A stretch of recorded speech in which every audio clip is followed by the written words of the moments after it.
India চলো চলো রে চলো চলো রে চলো ইন্ডিয়া চলো চলো রে চলো ইন্ডিয়া চলো বাংলাদেশে হিন্দু নির্যাতন বাংলাদেশে হিন্দু নির্যাতন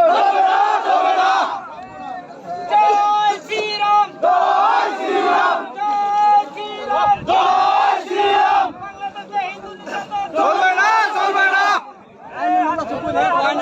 আর তাহলে মোর টাকা হয় না ভাড়া চলে যাবে হ্যাঁ বাড়ি খুব ফট হয় হ্যাঁ আইজো ছাড়া তাহলে আর কথা হয় না এটি এসে আওয়াজ পাই